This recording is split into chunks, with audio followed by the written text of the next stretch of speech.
بسم الله الذي لا يضر مع اسمه شيء في الأرض ولا في السماء وهو السميع العليم. بسم اللہ الرحمن الرحیم نحمده ونصلی علی رسول الکریم اما بعد قال رب اشرح لی صدری ویسر لی امری واحلل عقدۃ من لسانی یفقهوا قولی. اللہم انی اسألک علما نافعا وعملا متقبلا ورزقا طیبا. بسم اللہ الرحمن الرحیم. سبحان الذی اسری بعبدہ لیلا من المسجد الحرام الی المسجد الاقصی.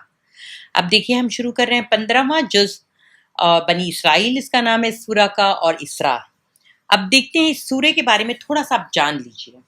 اللہ تعالیٰ نے یہ سورہ مصحف کے بیچوں بیچ اور اس کا جو جوڑا ہے وہ کہیں دور نہیں ہے، اس سے متصل ہے. یہ سورۃ الکہف بالکل انٹر لاک ہے ایک دوسرے کے ساتھ. وہ کس طرح سے تھوڑا سا آپ دیکھ لیجئے کہ اللہ سبحانہ وتعالیٰ یہاں پہ شروع کرتا ہے کہ پاک ہے وہ جو لے گیا ایک رات اپنے بندے کو مسجد حرام سے دور کی اس مسجد تک. آخر تک آپ یہ سنیں. اور پھر اللہ سورہ کہف میں شروع کرتا ہے کہ الحمدللہ الذی انزل علی عبدہ، تعریف اللہ کے لیے جس نے اپنے بندے پر یہ کتاب نازل کی. ٹھیک، تو دونوں چیزیں ہیں نا، اللہ کی ایک وہ تسبیح کرتی ہے یعنی سبحان الذی جو پاکی بیان کرتی ہے، اور الحمد جو ہے وہ تعریف کر رہی ہے. پھر اسراء کے آخری 2 آیت کل سے ہے کہ قل ادعوا اللہ او ادعوا الرحمن، کہو اللہ کہہ کر پکارو یا رحمان کہہ کر. اسی طرح سے وقل الحمد للہ الذی لم یتخذ ولدا، اور کہو تعریف اس اللہ کے لیے جس نے نہ کسی کو بیٹا بنایا نہ کوئی بادشاہی میں اس کا شریک ہے، آخر تک. اسی طرح سے 2 کل سورہ کہف میں ہے کہ نا پہلی آیت کی قل لو کان البحر مدادا لکلامتی، کہو اگر سمندر میرے رب کی باتیں لکھنے کے لیے روشنائی بن جائے تو وہ ختم ہو جائے مگر میری رب کی باتیں ختم نہ ہو، آخر تک. پھر اسی طرح سے اللہ کہہ رہا ہے قل انما انا بشر مثلکم یوحا، اے محمد کہو میں تو ایک انسان ہوں تم جیسا ہی میری طرف وحی کی جاتی ہے. یہ آخر تک آپ پڑھنے سے تو آپ دیکھتے ہیں کہ ایک عجیب سا لنک ہے. تو یہ دونوں انٹرلاک ہیں اور ایک دوسرے کے ساتھ بہت گہرا سبق رکھتی ہیں. بہت ہی ڈیٹیل میں اس کو پڑھنے جیسا، کبھی فرصت ہو تو آپ ضرور سنیے گا. ڈاکٹر اسرار احمد صاحب کو بہت اچھے سے انہوں نے کیا. تو یہ 4 کل سے ہم کم واقف تھے، باقی 4 جو مشہور کل اس سے ہم زیادہ واقف تھے. اب دیکھتے ہیں کہ سبحان الذی اسریٰ کے ہم شروع کرتے ہیں کہ پاک ہے وہ جو لوگ لے گیا ایک رات اپنے بندے کو. اب اللہ نے یہاں پہ جو بندے کا لفظ استعمال کیا عبد کا، بے عبدی ہی، تو اللہ کے رسول صلی اللہ علیہ وسلم کی اللہ سے 2 نسبت یعنی 2 ریلیشن ہے، ایک رسول کی اور ایک بندے کی. لیکن رسول میں وہ اپنائیت نہیں ہے. رسول میں کیا ہے؟ وہ ذمہ داری والا کام ہے، وہ کام کی نوعیت پہلے آتی ہے اور اپنائیت والا احساس نہیں آتا ہے. لیکن بندے میں کیا آتا ہے؟ اللہ سے قرب کا احساس ہوتا ہے. اور پورے مینکائنڈ میں یعنی انسانیت پورے انسانوں میں ابراہیم علیہ السلام ہو، موسیٰ علیہ السلام ہو، عیسیٰ علیہ السلام ہو، بڑے جلیل قدر لوگ تھے، ان کو بڑے بڑے معجزے دیے گئے. لیکن اللہ نے یہ کسی کو نہیں شرف بخشا کہ اس کو جسم اور روح کے ساتھ اوپر آپ بولتے ہیں معراج نصیب ہوئی. یہ صرف اللہ کے رسول صلی اللہ علیہ وسلم اپنے مجسم ساتھ آسمان کے اوپر گئے. پھر اللہ نے قبلہ اول کی اہمیت کو جو سورۃ البقرہ میں ہم پڑھ رہے تھے اس کو تبدیل کر دیا تھا. یہاں پر اس کی اہمیت اور اس کی امپورٹنس اور بڑھا دی ہے کہ اللہ نے یروشلم کو اسلام اور آخر وقت کے لیے ایک سینٹر پوائنٹ رہے گا. اور آج ہم یہ سمجھ رہے ہیں کہ جو پیلسٹینین اور یروشلم کا جو ایشو ہے اس کو پہلے تو انہوں نے بنایا کہ یہ عرب ایشو ہے، اب اس کو ایک دم بیچ دیا ہے اسرائیلیوں کے ہاتھ. تو یہ ہمارا بولتے ہیں نا بیت القبلہ اول ہے. اس کے لیے ہمیں دعا کرنا چاہیے، اس کے لیے کام کرنا چاہیے، اس کے لیے جدوجہد کرنا چاہیے. لیکن ہمیں تو یہ پتہ ہی نہیں کہ مسجد اقصیٰ ہے کون سی. ہم تو جو گولڈن ڈوم والے کو ہی دیکھتے ہیں جو مروانی مسجد کہلاتی، اس کو ہی ہم سمجھتے ہیں کہ یہ مسجد اقصیٰ ہے، حالانکہ وہ سیاہی مائل سادی سی مسجد ہے. تھوڑا سا آپ یہ بھی جان لیں بیت المقدس کے سلسلے میں کہ اللہ کے رسول صلی اللہ علیہ وسلم کو جب لے کر گئے 27 رجب کو لے کر گئے تھے، وہ جو ہم معراج کے دن لوگ کیا کیا کرتے ہیں وہ نہیں کرنا چاہیے کہ کوئی بھی صحابہ کرام نے وہ کام نہیں کیا تھا۔ اس کے بعد اللہ رب العالمین ایک ریمائنڈر دے رہا ہے کہ کس طرح سے یہ کیا ہے کہ ایک دن تھا جس کو اللہ کے رسول صلی اللہ علیہ وسلم کو چنا تھا اور وہاں پہ لے گیا تھا تاکہ وہ کیا کرے، اپنی نشانیوں کو دکھائے۔ اسی طرح سے آپ دیکھیں کہ جو بھی اللہ کا عبد بنا، جو بندہ بنا، جیسے حضرت عمر رضی اللہ تعالیٰ عنہ جب وہ خلافت ان کے دور میں تھی تو یہ یروشلم پہلی بار، یہ بیت المقدس پہلی بار اسلامی ریاست کا حصہ بنا۔ اس کو وہ فتح نہیں کر سکتے تھے، وہ بہت پاورفل لوگ تھے وہاں پہ جو بادشاہ تھے، عیسائی جو بادشاہ تھے، وہ لوگوں نے مگر کیا کیا کہ ہماری کتابوں میں لکھا ہے کہ تمہارا ایک خلیفہ آئے گا، اس کی یہ کنڈیشن ہوگی، تو بولے اگر وہ آئے گا ہم سے ملے گا اور ہم اسے جانچیں گے، اگر وہ ہماری کتاب کے مطابق ہو تو ہم اس کو حوالے کر دیں گے۔ تو آپ وہاں کی فوج نے خط لکھا، حضرت عمر رضی اللہ تعالیٰ عنہ گئے، تو آپ کو پتہ ہے وہ کس طرح کے عبد بندے بن کر گئے تھے، خلیفہ یا اپنی طاقت کی نمائش کرنے نہیں گئے تھے۔ حالانکہ اس وقت اسلامی جو خلافت تھی وہ بہت دور دور تک پہنچ چکی تھی اور اسلام ایک بہت بڑا سپر پاور بن چکا تھا ان کے زمانے میں، لیکن حال یہ تھا سادگی کا کہ کوئی، حالانکہ وہ اسٹیٹ وزٹ تھا، کوئی ان کا ذاتی نہیں تھا، نہ کوئی اپنی میڈیکل ٹریٹمنٹ کے لیے گئے تھے اور نہ خدا نخواستہ سے کوئی اپنی ذاتی کام کے لیے گئے تھے، لیکن وہ گئے اپنے ایک اونٹ پہ، اس اونٹ پہ سامان بھی لدا ہوا تھا تو ایک آدمی بیٹھ سکتا تھا، تو ایک بار باری کچھ میل کی نہ حضرت عمر کی ہوتی تھی رضی اللہ تعالیٰ عنہ کی، کچھ ان کے غلام کی۔ جب وہ پہنچے ہیں یروشلم بیت المقدس تو وہاں پہنچنے کے ساتھ ہی جب اسلامک فوج کے جو آئے ہیں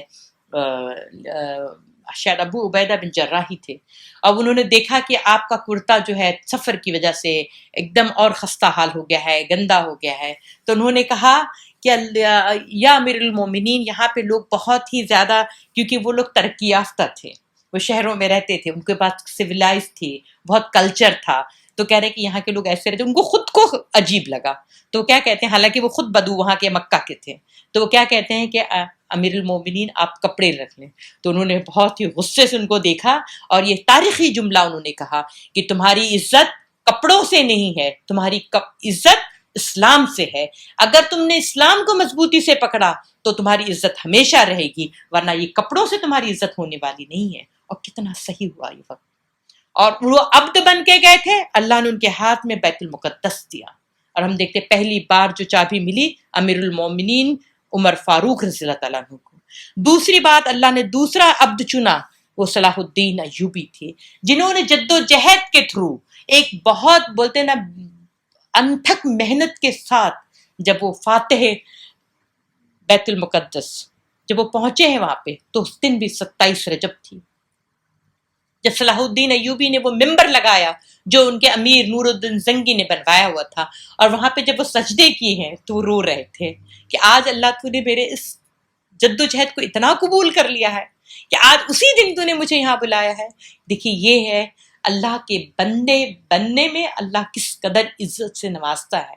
میرا وہاں پہ جانا ہوا تھا، الحمدللہ اللہ نے اس سفر پہ لے گیا تھا ہمیں، اور وہ بابرکت جگہ ہم نے دیکھی تھی، تو وہ جو ممبر تھا یہودیوں نے اس کو جلانے کی سازش کی، ہمیشہ وہ مسجد اقصیٰ کے خلاف سازشیں کرتے رہتے ہیں، تو لیکن ممبر چوں کا تو تھا، وہ بچ گیا، وہاں کے لوگوں نے بتایا کہ کس طرح سے اس کو بچا لیا، اور وہ ممبر دیکھ کے وہاں سجدے کر کے یہ احساس ہو رہا تھا کہ اللہ یہاں پہ کتنے بڑے بڑے لوگوں نے سجدے کیے ہوں گے، تو اللہ تو ہمارے سجدوں کو، ہماری عبادتوں کو، ہم کو وہ بندہ، وہ عبد بنا لے جو تیرے نزدیک ہمیں نجات کا ذریعہ بن جائے۔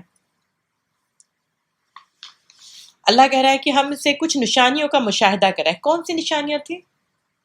یہ نشانیاں تھیں، آپ دیکھیے، پہلے سب سے بڑی نشانی یہ تھی کہ جب آپ صلی اللہ علیہ وسلم کو لے کر گئے تو اس وقت مینس آف ٹرانسپورٹیشن، یعنی آپ کے کس طرح آمد و رفت کا کیا ذرائع تھے، آپ اونٹ پہ جائیں یا گھوڑے پہ جائیں، اور تیز ترین گھوڑا اور اونٹ بھی اگر جاتا تو کم از کم 1 مہینہ لگتا۔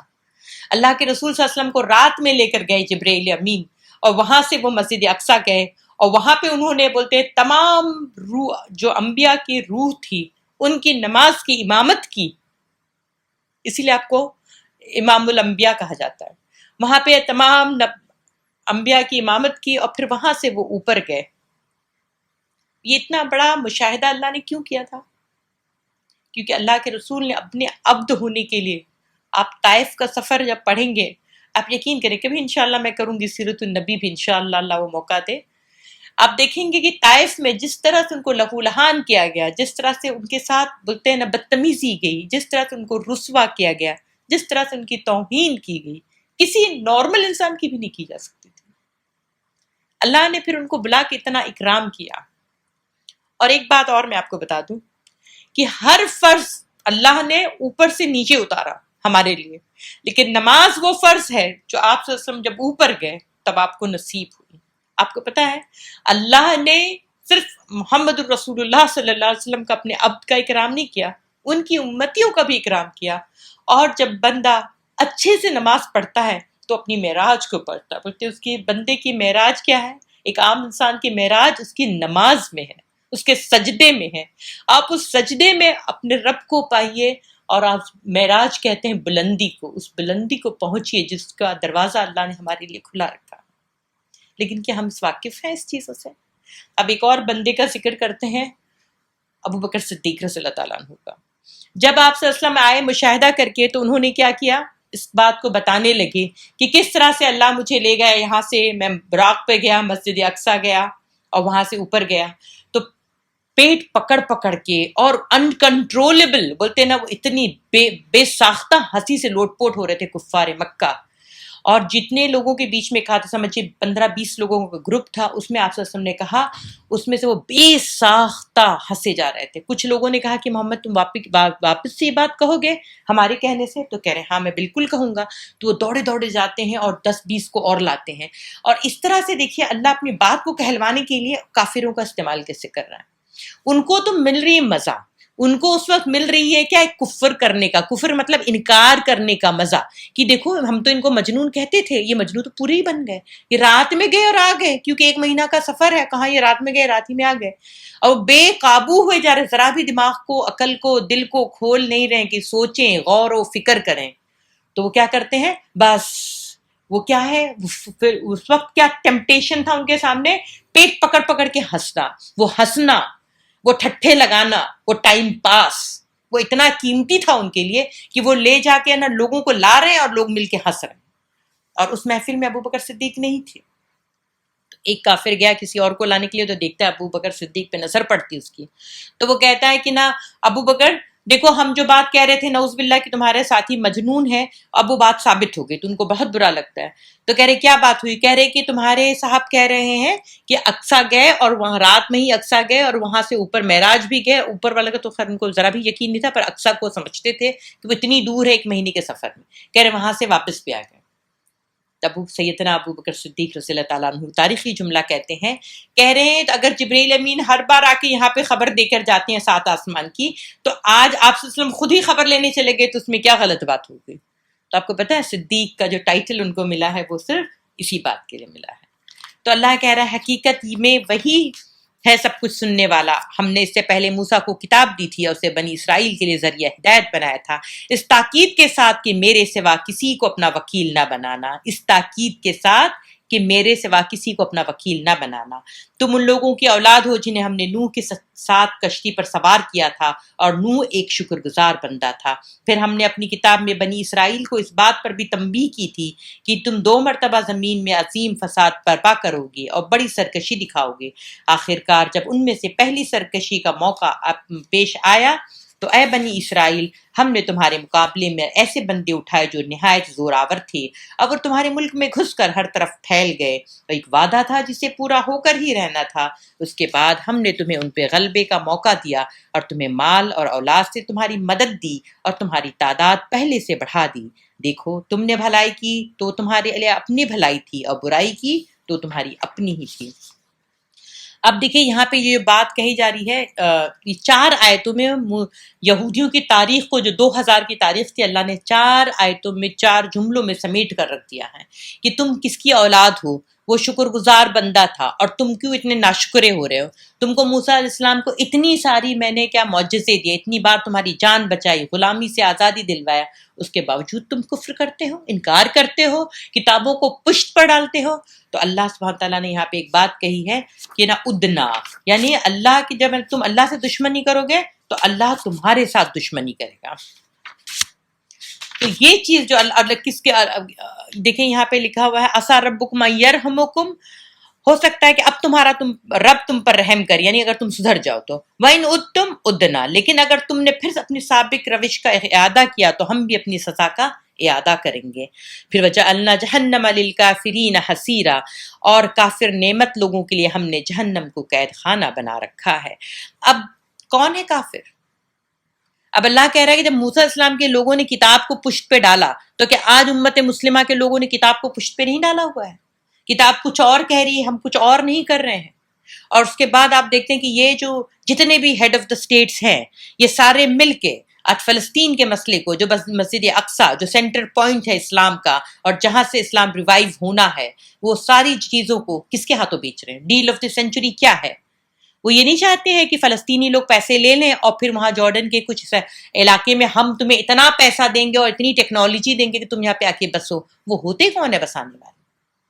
آج سے پہلے تو 48 سے پہلے تو وجود نہیں تھا کوئی اسرائیل کا، اور اس حق کے لیے کوئی کھڑا ہونے کے تیار نہیں ہے۔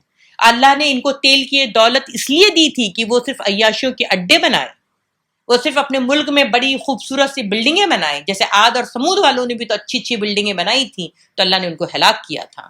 یہاں پہ یہ مال اللہ نے اس لیے دیا تھا کہ اس قسم کی ناشکری کی جائے۔ تو اللہ کہہ رہا ہے کہ میں نے اس تمام کافروں کے لیے جہنم کا وہ جو گھیرے ہوئے ہیں۔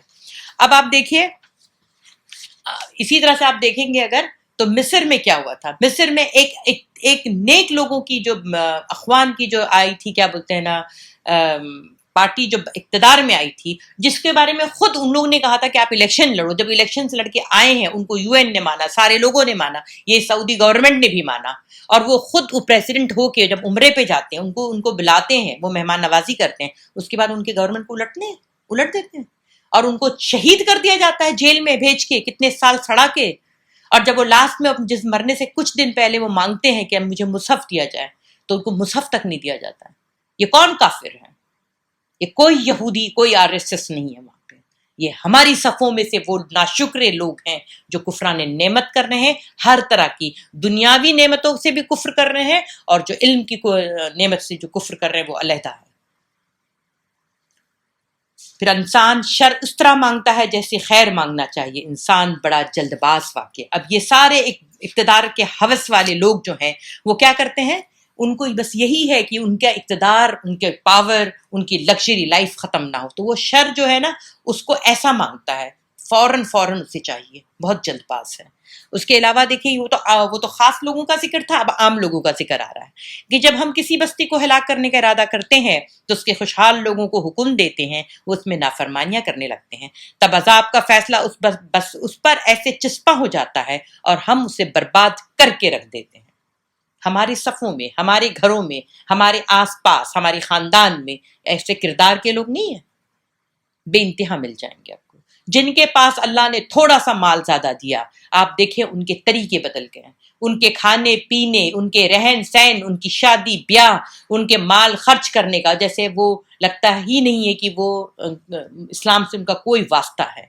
وہ ساری بےہودگیاں ان کے وہاں ہو رہی ہوتی ہیں جو کہ جو ایک دم فحش کہلانے کے لائق ہیں، اور اس میں تمام لوگ شامل ہوتے ہیں۔ تو اللہ کہہ رہا ہے کہ جب میں نے خوشحال لوگوں کو کیا کرتے وہ نافرمانیاں کرنے لگے، تو جس سوسائٹی میں جتنی زیادہ نافرمانی ہوگی آپ سمجھ جائیں کہ آپ نے اللہ کے عذاب کو آواز دی ہے، اور اگر اس عذاب سے بچنا ہے تو اس کا سب سے آسان طریقہ ہے کہ سب سے پہلے یہ ذمہ داری خوشحال لوگوں پہ ہوتی ہے، نہ کہ غریب لوگوں پہ، کہ وہ اپنا راستہ، اپنی نیت، اپنی اس کو صحیح کر لیں آج سے، ابھی سے، جتنی جلدی ہو سکے، اور رجوع کریں توبہ کر کے اللہ کی طرف۔ اور اللہ دیکھیں، ایک ڈاکٹر اسرار احمد صاحب کہتے ہیں کہ آج کی امت میں جو ڈیٹ میں جو عام خوشحال لوگ ہیں ان کے ساتھ مسئلہ یہ کہ وہ یہ پوچھتے ہیں کہ اسلام جو ہے میرے لیے کیا مراد دیتا ہے اور کیا رعایتیں دیتا ہے، یعنی اسلام میرے لیے کیا سروس پرووائڈ کرتا ہے۔ جیسے ہم کہتے ہیں نا ووڈا فون میں تو یہ سروس ہے اور ایئرٹیل میں یہ ہے اور جیو میں یہ ہے، تو جو بیٹر سروس دے گا میں لے لوں گا۔ تو اسلام اگر سروس ایسی سی دیتا تو میں تو مسلمان ہوں، نہیں تو پھر اللہ خیر صلی اللہ۔ اور دوسری بات، صحابہ کرام کا کیا معاملہ تھا کہ وہ عبد بننا چاہتے تھے۔ میں نے آپ کو 3 عبد، ہم نے شروع کی تھی بات، اس کو غور سے یاد رکھیے۔ تو وہ کہتے تھے کہ ہمارا کیا کنٹریبیوشن ہے، اللہ میں نے کیا کیا، میری ذات سے، میری صلاحیت سے، میرے وقت سے، میرے مال سے، اللہ میں نے کیا خدمت کی، اللہ مجھے تو اس قابل بنا۔ اللہم اجعلنا منہم، اللہ ہمیں ان لوگوں میں شامل کرے کہ ہم جو ہے ہمارا کنٹریبیوشن ہو رب العالمین اس دین کے لیے، ورنہ یہ دین تو حاوی ہو کے رہے گا، کسی کے کرنے سے کچھ نہیں ہوتا ہے۔ آگے اللہ نے بڑے سارے احکام دیے کہ اللہ کی عبادت کرو، والدین کے ساتھ نیک سلوک کرو، رشتہ داروں کو حق دو، مسکین اور مسافر کا اسکا دو، فضول خرچی نہ کرو، فضول خرچ والے لوگ شیطان کے بھائی ہیں اور شیطان اپنے رب کا ناشکرا ہے۔ اس کرونا وائرس میں ایک چیز آپ یہ بھی سمجھ لیں کہ آپ کو ایک چیز سے اور توبہ کرنی ہے کہ آپ اسراف کرنا بند کر دیں، چاہے وہ کھانے کا معاملہ ہو، چاہے وہ پہننے کا معاملہ ہو، چاہے وہ بات چیت کا یا سوشل میڈیا کا ہو، وہ ہر چیز کو اسراف سے آپ بچ جائیں۔ انشاءاللہ اگر آپ نے یہ پہلی پالیسی اپنا لی تو انشاءاللہ ہم کیا ہو جائیں گے؟ ہم کامیاب ہو جائیں گے۔ اب آگے نا شیطان جو ہے پھر سے اللہ سے کہتا ہے کہ نا کس طرح سے میں بہکاؤں گا، تو اللہ یہاں پہ پھر سے کہتا ہے کہ تو میرے نیک اور صالح بندے کو نہیں بہکا پائے گا۔ اس کے بعد یہاں پہ ایک آیت میں نے لی ہے کہ وَلَقَدْ كَرَّمْنَا بَنِي آدَمَ وَحَمَلْنَاهُمْ فِي الْبَرِّ وَالْبَحْرِ، ہم نے بنی آدم کو بزرگی دی اور انہیں خشکی و تری میں سوادیاں عطا کی، ان کو پاکیزہ چیزوں سے رزق دیا اور اپنی بہت سی مخلوقات پر نمایاں فوقیت بخشی۔ اب اللہ کہہ رہا بنی آدم کو تو میں نے تمام مخلوق کو ہی بنایا اس کی خدمت کے لیے، لیکن یہ بندہ کیا کر رہا ہے؟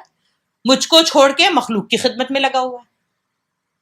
تو یہ بنی آدم کا جو اکرام کے لائق ہے، وہ اقبال نے صحیح کہا ہے کہ کیا یہ وہی آدم ہے جس کو نہ سجدہ کروایا گیا تھا۔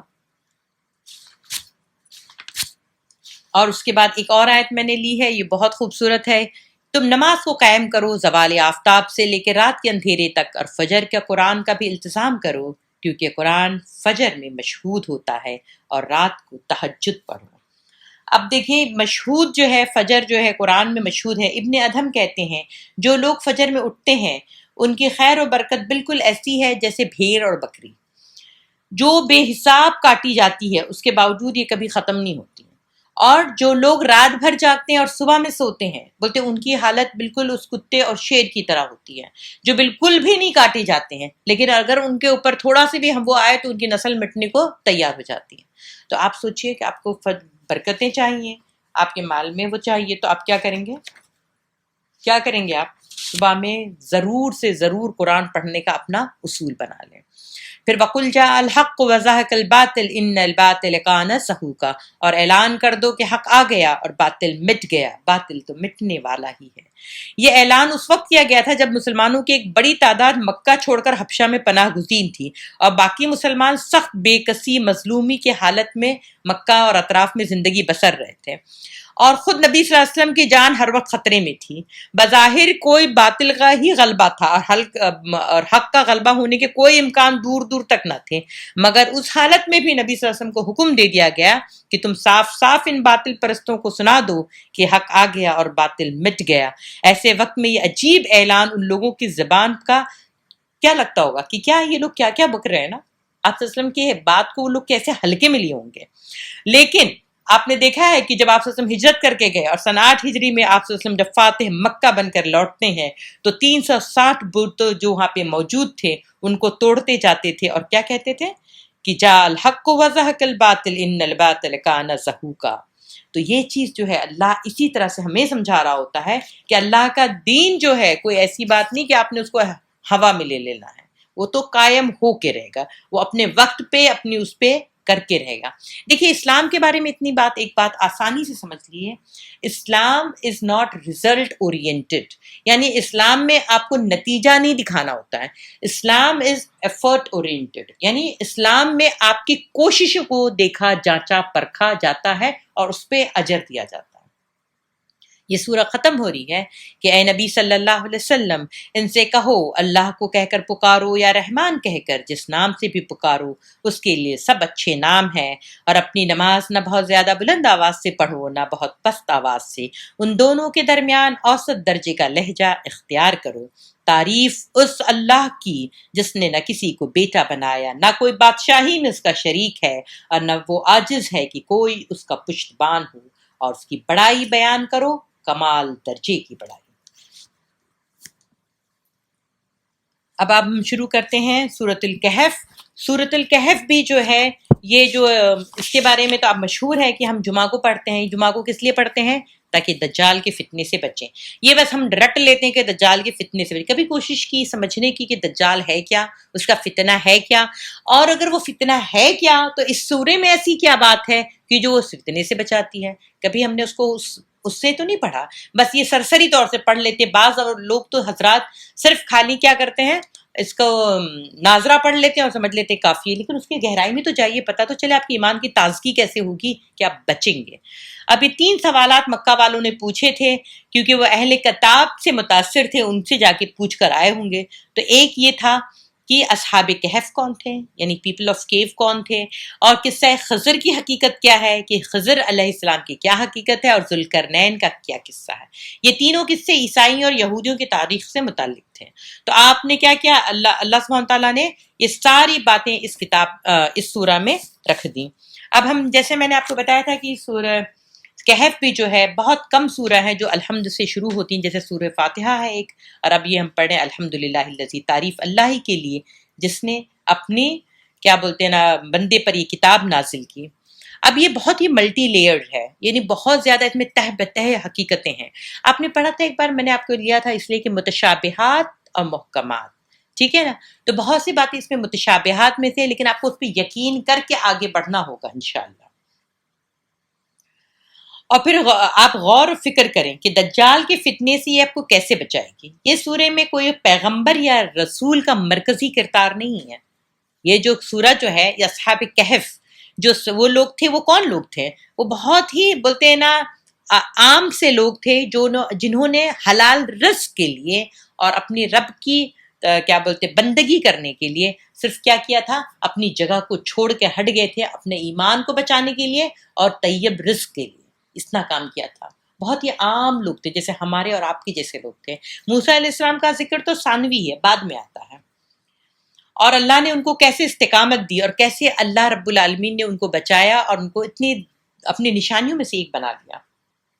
پھر آگے خضر علیہ السلام جو کہ موسیٰ علیہ السلام کو گائیڈ کر رہے ہیں کہ موسیٰ علیہ السلام جن کو یہ احساس ہوتا ہے کہ میں رسول ہوں اور کیا کسی اور کو اتنا زیادہ علم ہوگا جتنا مجھے ہے، تو اللہ رب العالمین کہتا ہے کہ جاؤ تم وہاں سے جا کے میرے اس بندے سے اس دین سیکھو، مطلب حکمت اور علم کی باتیں سیکھو، نعوذ باللہ علم اور حکمت کی باتیں سیکھو۔ آج ہم جس ایج میں ہیں تو وہاں پہ جو علم اور حکمت سیکھنے کے لیے وہاں پہ ایک چیز کی ضرورت تھی، وہ تھی صبر کی۔ ہم جس ایج میں ہیں، یعنی جو آج جو دجال کے اس میں ہیں، اس میں بے صبرا پن سب سے پہلے ہے۔ آپ دیکھیں گے انسٹنٹ گریٹیفیکیشن، فوراً مجھے میری نا مطلب تسلی ہو جانی چاہیے۔ وہ یہ ہے جیسے آپ انسٹنٹ کافی ہے، انسٹنٹ نوڈلز ہے، یہ ساری چیز یوز اینڈ تھرو، ہمارے پاس اتنا ٹائم نہیں کہ ہم یہ کریں۔ تو یہ ساری چیز جو یہ کانسیپٹ ہے، یہ لائف سٹائل ہے، یہ جو ہمیں بار بار یہ لائف سٹائل کے بارے میں میڈیا کے تھرو یاد دلایا جا رہا ہے، احساس دلایا جا رہا ہے کہ یہی ترقی ہے اور یہی کامیابی ہے، تو کیا حقیقت میں یہ ترقی ہے، یہ کامیابی ہے؟ کبھی ہم بیٹھ کے غور سے سوچیں کہ یہ ڈسپشن ہے، یہ کیا ہے، فریب ہے، یہ دجالیت ہے۔ حقیقت کیا ہے کہ آپ کو یہ سورہ بتائے گی کس طرح سے اپنے اعمال کو اور کس طرح سے آپ کے ایمان کو آپ کو بچانا ہے۔ دیکھیے ایک ایڈم اسمتھ تھے جو ان کے بابا آدم ہے کیپٹلسٹ سوسائٹی کے، یہ جو ہے وہ کہتے ہیں کہ نا I don't want nation of thinker, I want nation of worker. کہہ رہے میں نہیں چاہتا ہوں کہ کوئی ایسا لوگ ہو جو سوچنے کا کام کرے، میں صرف چاہتا ہوں لوگ کام کریں، ان کو ورکر چاہیے، کام کرنے والے لوگ چاہیے، مزدور چاہیے، ان کو سوچنے والا ذہن نہیں چاہیے۔ اور اللہ کیا کہہ رہا ہے کہ آپ جو ہے سوچنے کا کام کریں، غور و فکر کریں۔ جب آپ غور و فکر کریں گے تو ہر ایک کی غلامی سے نکلیں گے اور صرف اللہ کے غلام بنیں گے، ٹھیک ہے؟ تو یہ سورہ کو اس تھیم میں رکھیے اور پھر آپ سمجھنے کی کوشش کریے۔ تعریف اللہ کے لیے جس نے اپنے بندے پر یہ کتاب نازل کی، اس میں کوئی ٹیڑھ نہ رکھی، ٹھیک سیدھی بات کہنے والی کتاب، تاکہ وہ لوگوں کو خدا کے سخت عذاب سے خبردار کرے۔ لینذر بأسا شدید، بأسن یعنی یہاں پہ وہ بتائی بات ہے کہ وہ بڑی آفت جو پوری نوع انسانیت میں کبھی نہیں، کوئی مینکائنڈ میں اتنی بڑی آفت نہیں آئی جتنا بڑی آفت دجال کا فتنہ ہے۔ تو حدیثوں سے پتہ چلتا ہے کہ کوئی رسول، کوئی نبی نے ایسا نہیں تھا کہ جس نے اپنی امت کو اس فتنے سے متعلق نہ بتایا ہو۔ تو یہاں پہ یہ والی بات، اسی لیے یہ سورہ جو ہے ہمیں دجال کے فتنے سے بچاتی ہے۔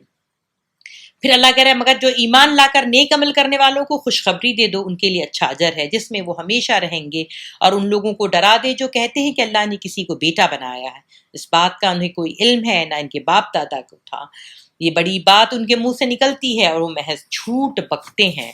اچھا تو اے محمد شاید تم ان کے پیچھے غم میں اپنی جان کھو دینے والے ہو اگر یہ اس تعلیم پر ایمان نہ لائے۔ واقعہ یہ ہے کہ جو کچھ سر و سامان بھی زمین پر ہے اس کو ہم نے زمین کی زینت بنایا تاکہ ان لوگوں کو آزمائیں ان میں کون بہتر عمل کرنے والا ہے۔ آخرکار ہم اس سب کو ایک چٹیل میدان بنا دینے والے ہیں۔ کیا تم سمجھتے ہو کہ غار اور کتبے والے ہماری کوئی بڑی عجیب نشانیوں میں سے تھے جب وہ چند نوجوان غار میں پناہ گزین ہوئے؟ اب دیکھیے اللہ رب العالمین یہاں پہ بتا رہا ہے دو باتیں، آپ ڈسکرپشن سے سمجھ لیں کہ اللہ نے کہا کہ میں نے یہ دنیا جو بنائی ہے اِنَّا جَعَلْنَا مَعَ الْأَرْضِ زِینَةً لَهَا لِنَبْلُوَهُمْ أَيُّهُمْ أَحْسَنُ عَمَلًا، یعنی اس زینت کو اس سے سجایا ہے، اس دنیا کا جو پردہ پڑا ہے فریب کا، دھوکے کا، خوبصورتی کا، لالچ کا، یہ سارا پردہ جو دنیا پہ پڑا ہے یہ جو ہے یہی ڈسپشن ہے۔ اس سے جو نکلے گا اور بصیرت والی آنکھوں سے جب دیکھے گا تب سمجھ میں آئے گا حقیقت یہ نہیں ہے، یہ تو فانی دنیا ہے، دنیا بنا ہے ورڈ ادنا سے، تو یہ تو فنا ہونے والی چیز ہے، ابدی جو زندگی اس میں کرنے کا کام ہے اس لیے ہم یہاں بھیجے گئے ہیں۔ تو اللہ یہ کہہ رہا ہے کہ ایکم احسن عملا، تاکہ ہم میں سے دیکھے کون اچھے عمل کیے ہیں۔ یہ کام ہے ہمیں کیا کرنے کا؟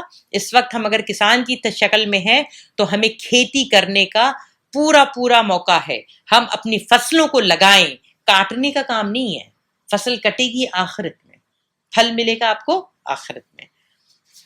پھر آگے اللہ کہہ رہے کیا تم سمجھتے ہو کہ غار اور کتبے والے ہماری کوئی بڑی عجیب نشانیوں میں سے تھے؟ اللہ کے لیے کوئی مشکل نہیں، یہ تو خدا کی بس اس کو کن اور فیکن ہو جاتا ہے۔ جب وہ چند نوجوان غار میں پناہ گزین ہوئے، اب دیکھیے وہ لوگوں نے کیا ہے کہ اس ڈسپشن کو سمجھ لیا تھا کہ یہ دنیا میں وہاں کا جو بادشاہ تھا وہ ان کو ان کے دین پہ رہنے نہیں دے رہا تھا، تو وہ بھاگ کر آئے اپنے دین کو بچاتے ہوئے، اور کیا کیا کہ اللہ ہمیں بچا لے گا، بس انہوں نے سٹیپ لے لیا۔ جیسے یوسف علیہ السلام نے جیسے ہی دیکھا وہ عورت ان پہ ڈورے ڈال رہی ہے وہ بھاگے، تو ویسے ہی ہمیں کرنا ہے۔ یہ دنیا جب ہمیں اپنی طرف بلائے ہمیں بھاگنے کی نیت کر لینا ہے، ہٹنا ہے، دور ہونا ہے، تو اللہ ہمیں بچا لے گا۔ ٹھیک ہے، آگے میں نے یہاں پہ لیا ہے کہ نا وہ جب سوئے ہوتے ہیں، جب تم انہیں غار میں دیکھتے تو تمہیں یوں نظر آتا ہے کہ سورج جب نکلتا ہے تو ان کی غار کو چھوڑ کر دائیں جانب چڑھ جاتا ہے، اور جب غروب ہوتا ہے تو ان سے بچ کر بائیں جانب اتر جاتا ہے، اور غار کے اندر ایک وسیع جگہ میں پڑے ہیں۔ یہ اللہ کی نشانیوں میں سے ایک ہے، جس کو اللہ ہدایت دے وہی ہدایت پانے والا ہے، اور جسے اللہ بھٹکا دے اسے تم کوئی ولی مرشد نہیں پا سکتے۔ اب دیکھیے یہ جو سورہ ہے یہ اس غار میں وہ کیوں گئے تھے؟ وہ شہر کو چھوڑ کے غار میں کیوں بھاگ کے گئے؟ کنٹری سائیڈ میں کیوں گئے؟ کیوں دیہات میں یا پھر نا پیچھے کیوں گئے؟ اس وجہ سے کہ دجال کے بارے میں آتا ہے کہ وہ ہر شہر میں آئے گا لیکن وہ گاؤں میں نہیں آئے گا، قریہ میں نہیں آئے گا، یہ حدیث کے مفہوم میں سے ہے۔ اس کے علاوہ میں ایک بات آپ کو یہ بتانا چاہوں گی کہ ہنری کیسنجر جو ہے یہ بہت انفلوئنشل ہے یو ایس کے فارن افیئرس میں۔ یہ کہتے ہیں کہ اگر you control oil you control nation, کہ اگر تم نے تیل کو کنٹرول کر لیا تو تم کیا کرو گے؟ قوموں کو اور ان ملکوں کو کنٹرول کرو گے۔ لیکن if you control food you control people, یعنی اگر آپ نے فوڈ کو کنٹرول کر لیا، کھانے پینے کی جو چیزیں ہیں وہ بیسک اس چیز کو کنٹرول کر لیا تو آپ لوگوں کو کنٹرول کر سکیں گے۔ تو اس کا مطلب کیا ہے کہ آپ دیکھیں کہ جو جہاں جہاں تیل نکلتا تھا اس کو انہوں نے کنٹرول کر لیا ہے، اب وہ ان کے ایجنٹ ہیں اور ان کے کیا ہے ان کے امپلائی ہیں، وہ کام کر رہے ہیں کیونکہ انہوں نے اس کو کنٹرول کر لیا، they have control the oil. اس کے بعد انہوں نے کیا کیا ہے کہ اب اتنا زیادہ ان کا فتنہ بڑھ گیا ہے کہ فوڈ جو ہے، اب آپ دیکھیں فوڈ ہیبٹس کس طرح سے چینج ہوئی ہیں۔ اب 2 منٹ کے لیے آپ سوچئے کہ ہمارے فوڈ ہیبٹس کیا ہیں۔ ہم جو بھی ہے ترقی کے نام پہ جتنے بھی نئے کھانے، جتنے جنک فوڈ ہیں، جتنے پیکٹ فوڈ ہیں، جتنے نا ٹن کے ڈبے میں جو پیک فوڈ آتے ہیں، آپ دیکھیں اس میں مچھلی کو ٹونا فش ہی ہوتی ہے، مچھلی تو ایک دن میں سڑ جائے، لیکن اس میں کون سا ایسا کیمیکل ڈالا جاتا ہے کہ وہ اتنے دن تک چلتی ہے۔ وہ سارے فوڈ میں وہ کنٹرول کیا، وہ پریزرویٹو ڈالتے ہیں، وہ انسان کے اس پہ کتنا برا اثر ڈال رہا ہے۔ اس کے علاوہ اب انہوں نے کیا کیا، ایسے بیج بنا دی ہیں کہ جو بیج جو آپ ڈالیں گے تو فصل ہوگی، پھر دوسرے اس سے بیج نہیں ملے گا آپ کو، بیج لینے آپ ان کے پاس ہی جانا ہوگا۔ تو اللہ نے یہ آیت ہمیں یہاں پہ، یہ سورہ میں ہمیں کیا بتا رہا ہے کہ جب آپ کے اوپر آئے تو آپ کو پیچھے کی طرف جانا پڑے گا، تبھی وہ دجال کے فتنے سے آپ بچ پائیں گے۔ اب اس کے بعد یہاں پہ ایک دیکھیں، وہ جب لوگ ہے نا یہ اٹھتے ہیں اصحاب کہف، لوگ اپنا ایمان بچانے کے لیے جب اللہ ان کو اٹھاتا ہے کئی سو سال بعد، جب یہ اٹھتے ہیں اور یہ اپنے آدمی کو بھیجتے ہیں کہ چاندی کا سکہ لے کے جاؤ اور کھانے کا پاکیزہ کھانا لے کے آؤ، تو لوگ ان کو پہچان جاتے کہ یہ وہی لوگ ہیں۔ اور اللہ جب ان کی موت دے دیتا ہے تو جو لوگ زندہ تھے وہ کیا کہتے ہیں کہ چلو ہم اس پہ کیا کریں گے، اپنی عبادت گاہ بنائیں گے۔ اچھا، عبادت گاہ بنانے کے لیے اللہ نے ان کو رکھا تھا، لیکن یہ تو ظلم کون کر رہے ہوتے ہیں؟ یہ لوگ کر رہے ہوتے ہیں کہ وہ کیا کہتے ہیں کہ اتنے نیک لوگوں پہ عبادت گاہ بنا کے نعوذ باللہ وہاں پہ کفر اور شرک کا کام کر رہے ہیں۔ جیسے کل میں نے لیا تھا کہ نیک اور صالحین لوگوں کے ساتھ پھر ظلم اور زیادتی کرتے ہیں۔ اس کے بعد دیکھیے ایک میں نے آیت یہ لی ہے، یہ بہت ہی ڈرانے والی آیت ہے کہ یا ویلتنا ما لہذا الکتاب لا یغادر صغیرۃ ولا کبیرۃ الا احصاها، ہائے ہماری کمبختی، یہ کیسی کتاب ہے، ہماری کوئی چھوٹی بڑی حرکت ایسی نہیں رہی جو اس میں درج نہ کی گئی ہو، جو کچھ انہوں نے کیا تھا وہ سب اپنے سامنے حاضر پائیں گے، اور تیرا رب کسی پر ظلم نہ کرے گا۔ اب آپ دیکھیں یہ جو ہائے کاش، اللہ اس سے بچائے رب العالمین، یہ سب جو لوگ جو ناکام ہونے والے لوگ ہیں نا، یہ آخرت میں ہائے کاش کاش میں یہ کر لیتا یہی بولیں گے۔ اللہ ہمیں محفوظ رکھے ان الفاظوں سے۔ اللہ ہم واقعی الحمدللہ کہنے والے ہوں کہ تب جب ہمارے نامہ اعمال ہمارے داہنے ہاتھ میں ملے تب بھی ہم الحمدللہ کہہ کے اس کو ریسیو کرنے والے بنے۔ اب یہ نامہ اعمال جو کتاب لکھی جا رہی ہے، اس کے آتھر کون ہے؟ میں اپنی کتاب کی آتھر ہوں، میں اپنی کتاب لکھ رہی ہوں، آپ اپنی کتاب لکھ رہے ہوتے ہیں۔ تو آج سنبھل جائیں، اس کتاب میں اچھی اچھی باتیں لکھ لیں، اچھے عمل لکھوا لیں، تاکہ پھر کل وقت نہیں ملے گا۔ اس کے بعد ہم نے موسیٰ علیہ السلام کا قصہ لیا ہے کہ موسیٰ علیہ السلام کیا کہتے ہیں کہ میں آپ کے ساتھ رہ سکتا ہوں تاکہ آپ بھی مجھے اس دانش کی تعلیم دے جو آپ کو سکھائی گئی ہے۔ خضر علیہ السلام نے جواب دیا، آپ میرے ساتھ صبر نہیں کر سکتے، اور جس چیز کی آپ کو خبر نہ ہو آپ اس پر صبر کیسے کر سکتے ہیں؟ موسیٰ نے کہا، انشاءاللہ آپ مجھے صابر پائیں گے اور میں کسی معاملے میں آپ کی نافرمانی نہ کروں گا۔ اس نے کہا، اچھا اگر آپ میرے ساتھ چلتے ہیں تو مجھ سے کوئی بات نہ پوچھئے جب تک کہ میں خود اس کا آپ سے ذکر نہ کروں۔ اب وہ دونوں روانہ ہوئے، یہاں تک کہ جب وہ ایک کشتی میں سوار ہو گئے تو اس شخص نے کشتی میں شگاف ڈال دیا۔ موسیٰ نے کہا، آپ نے اس میں شگاف ڈال دیا تاکہ سب کشتی والوں کو ڈبو دیں؟ یہ تو آپ نے سخت حرکت کر ڈالی۔ اس نے کہا، میں نے تم سے کہا نہ تھا کہ تم میرے ساتھ صبر نہیں کر سکتے؟ موسیٰ نے کہا، بھول چوک پر مجھے نہ پکڑیے، میرے معاملے میں آپ ذرا سختی سے کام نہ لیں۔ پھر وہ دونوں چلے گئے، یہاں تک کہ ان کو ایک لڑکا ملا، اس شخص نے اسے قتل کر دیا۔ موسیٰ نے کہا، آپ نے ایک بے گناہ کی جان لے لی، حالانکہ اس نے کسی کا خون نہ کیا تھا، یہ کام تو آپ نے بڑا برا کیا۔ اب کل کیا ہوتا ہے یہ ہم کل دیکھیں گے انشاءاللہ۔ علم سیکھنے کے لیے سب سے پہلی ضرورت ہوتی ہے صبر، جو موسیٰ علیہ السلام کو بھی کہا گیا اور جو میں آپ کو بھی کہتی ہوں۔ انشاءاللہ آپ صبر سے بیٹھے، کل سنیں گے کیا ہوا۔ میں اس دعا کے ساتھ اپنی بات ختم کر رہی ہوں کہ ربنا آتنا من لدنک رحمۃ وہیئ لنا من امرنا رشدا، اے ہمارے رب ہمیں اپنی خاص رحمت سے نواز اور ہمارا معاملہ درست کر دے۔ جزاک اللہ خیر، شکراً۔